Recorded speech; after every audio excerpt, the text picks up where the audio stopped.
Hi everybody, how's it going? My name is Garrett, and today we're going to take a look at a new product I picked up. This is the Elgato 4K 60S Plus. This is an external capture card that can capture 4K HDR in HVEC format, all externally without any special hardware or special PC settings.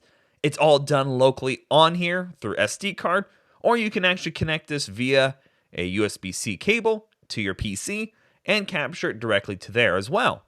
Now, a little bit of background before we get into the capture card itself. For the most part, for the past 4+ years, I've been using AverMedia's products. I've used the Live Gamer Portable, the Live Gamer Portable 2, and the Live Gamer Portable 2 with 4K pass-through. All three of those are external capture cards, and all three of those actually offer the ability to save to SD card, which is fantastic. And again, no discredit to AverMedia, but it's just one of those things that I've been working with on them, and I've loved their products. But after seeing the Elgato's options, I really wanted to give it a shot. So let's get into what's in the box and my experiences so far. So inside the box itself, it's pretty straightforward. You get the capture card itself, a little quick guide. You do get an HDMI cable, 2 USB to USB Type-C cables. One of those is for an AC adapter, and the other one is for PC. And it comes with the AC adapter itself. Now, one thing to note on that AC adapter is it actually comes with all the worldwide connectors in there, or I don't know if it's all of them, but it comes with a slew of them. And that's great for Elgato because that's one SKU they have to worry about.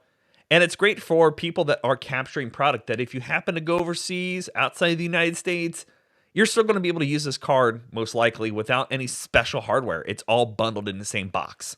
Now, again, as I stated earlier, the 4K 60S Plus, for now I'm just going to call it the S Plus so I don't have to keep saying that name, captures in 4K, 60 frames a second, and it also does HDR, which is a huge step in a big direction, especially with the consoles coming up this year, hopefully, in 2020. We'll see. Now, I've spent about 2 weeks with it now, and overall, I've had good experiences, and then I've had some really frustrating spots. Now, before we get into the good and frustrating experiences I've had so far, here she is. Very sleek looking design, very good looking. We have tons of air holes down below with some non-slip grip feet, and allows that airflow to happen. On the back here, just so I can see what you guys are seeing, we have USB that goes to your computer. We have the AC power adapter, HDMI in, and HDMI out. Now, setup on this, again, it can be super easy. From your console, you're just going to plug it into the in port, and then from the actual capture card itself, out to your TV, plug in your power, and you're set to go. Now, do make sure you plug in the power into the right connector since they're both USB Type-C. You do want to make sure that is correct. Now, as I stated before, the one big thing about this is that it actually has SD card capture. Now, you do want to make sure you have the proper SD card if you're using this method, which is a Class 10 U3, which is the fastest speeds on the SD cards. I think it travels to 90 to 95 megs a second. And right now, I'm using an adapter. I didn't realize this. However, I was reading on the Twitter account actually on the last night, which was the 20th, that they don't really recommend the adapters. They want you to go with a full SD card, which I understand. They said it should work fine, but they do recommend that. Just so everybody knows, I am ordering a full SD card soon. It should be in, I think, Friday. So I'm going to test it out, see if I get better experiences of what I have with this card. We'll see, and I'll report back in the description section if I solve my issues that we'll talk about. Now, according to their Twitter account, it should work, but we recommend using full-size SD cards without an adapter. And I'll just post that screenshot as well, just so you guys can see that. But their website's not saying that same information. I'm very confused. I'm going to read it again. It says, SD cards can be used with an adapter. The minimum recommended speed is UHS Class 3 V30. So why is that not on there as well? Say, please, we recommend using this. But I'm reading it and I'm not seeing that. And maybe that's just a verbiage difference. Not throwing shade, just trying to get things clarified here, because if your website's telling me I can use an adapter, I just ordered an SD card. I'm going to cancel that order because you're telling me on your website it's cool. So I'm going to keep doing what I'm doing. Also on front, we have a capacitive button that you can just run your finger over. It's not an actual physical button. And a line in, so you can actually plug in a microphone to this and add your commentary directly into the device itself. Now, the great thing is this is super portable and easy to carry around. Really, honestly, it makes it great if you happen to go to a friend's house, to an event, or just to a tournament of some sort, and you want to capture footage. Literally, a minute, you could have this fully plugged in and be capturing. Now, again, I've been using this for about 2 weeks now, and let's talk about the good before I get into some of my frustrating parts. The good side is it's really easy to use. It literally is a press of a button and you're recording. You're set to go. You can't argue with that. Makes it super easy to use, and just about anybody can do it.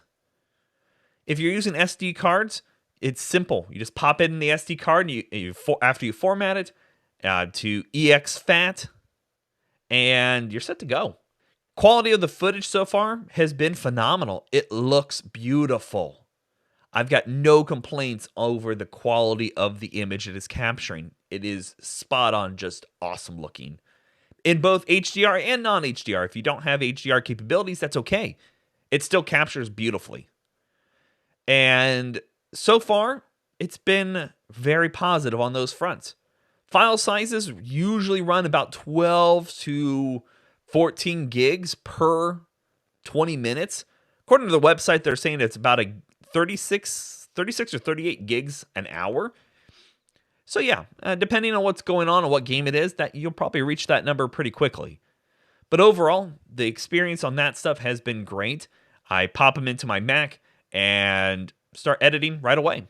Now let's talk about some of the frustrating parts I've had. During Resident Evil 3, which is a recent game that came out, I played over almost 3 hours into the game. I was near the end of the game, and out of nowhere, my capture card shut itself off and turned itself back on. I lost about 8 seconds of capture. Now, it did automatically restart capturing once it powered itself back on, but I lost that footage. It was gone. And it was frustrating because it really didn't power off, because I've tested out the times on how long it takes to power back on, and it's not power. Because powering on, it takes about almost 12 to 15 seconds ish. So this was literally it lost signal for about 5 seconds and kicked itself back on. This threw me off again. I don't know what's going on. I've replaced my HDMI cable that is going from my console to the capture card. Same problem. I replaced the HDMI cable going from the capture card to the TV. Same problem. No idea what's going on here. I reached out to Twitter, and I did have a customer rep respond back to me. That was about 10 days ago. I did respond yesterday and gave him an update, because out of nowhere, it started working fine for 10 days.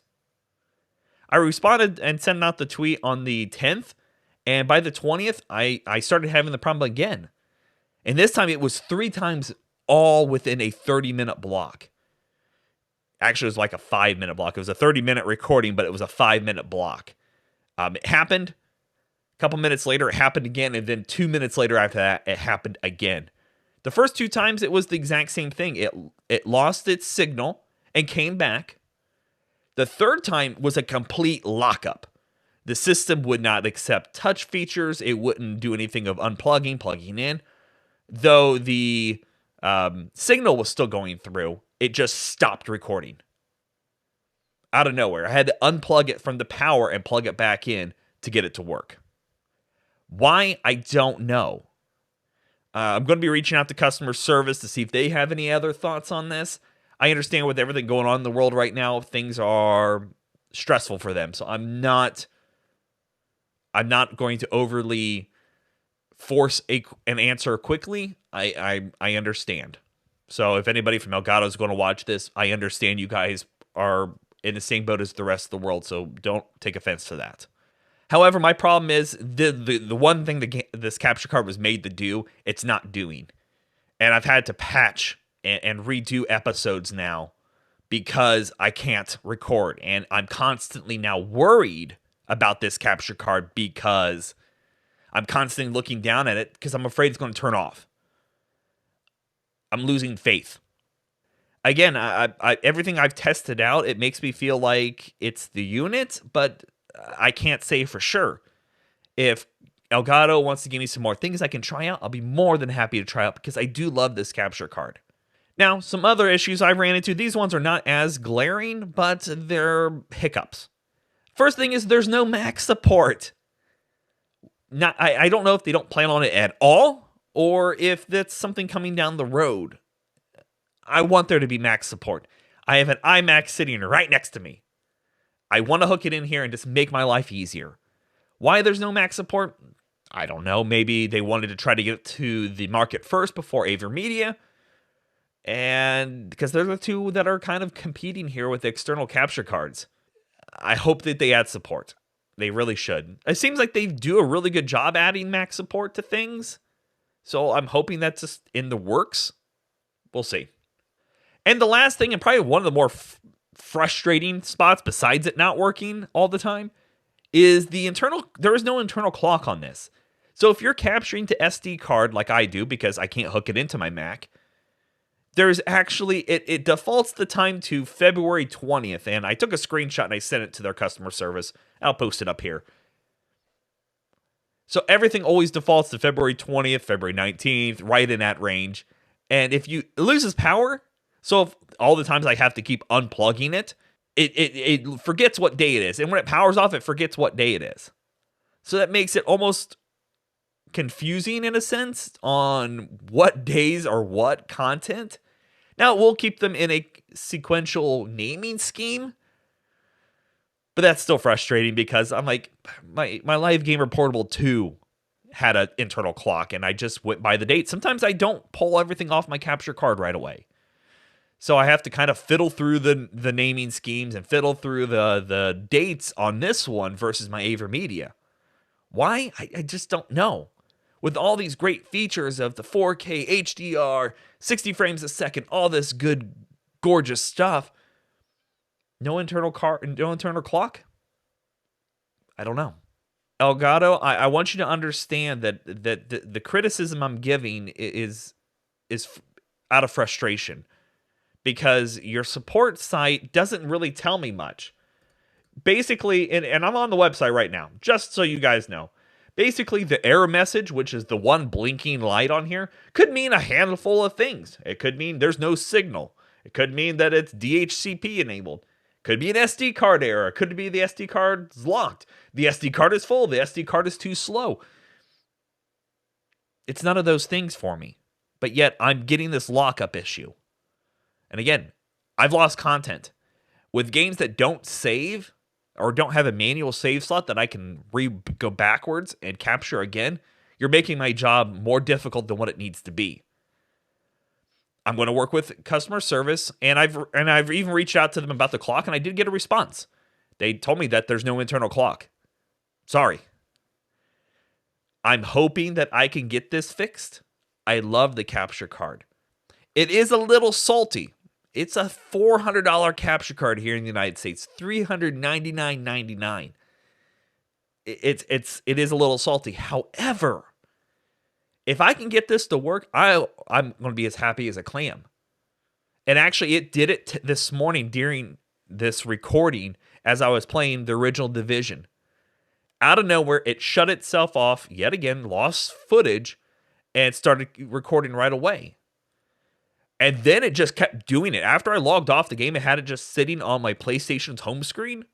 It just started doing it again. Lost signal, came back. Lost signal, came back. And then it just fully lost everything and wouldn't power back on until I had to pull power. I don't understand why. So Elgato, if you do happen to see this, please reach out to me. I'm going to reach out to customer service again to see if anybody there can help me. Overall, it seems like other people have had good experiences. This is one person's experience, and I want this to be a good experience. My recommendation for anybody out there, if you are interested in this card, go for it, because I've not seen this problem for other people. I think that hardware-wise, it's beautiful. It's super easy to use. I can't attest to the PC capture system. Obviously, I have an iMac, and that's not supported. But for SD card, it works really well when it works. And when it doesn't, it's a pain in the butt. So yeah, at the time of this recording, again, if I get any updates or anything like that, I'll put them down in the description below. You can read them there. I'll let you guys know what's going on and keep you informed. Just keep an eye on this product. I don't expect this to go down in price anytime soon. Avermedius is more expensive at like $400. It's over $400. So Elgato coming in at that lesser price really surprised me. And being my first experience with an Elgato product, it's been both good and bad. I'm really hoping that things work out for me and I get this figured out very soon. And if I do, I'll even do a recap video and talk about that and what we did to get this fixed. I can't say much more until I get some more information from them. So until next time, you guys, stay frosty.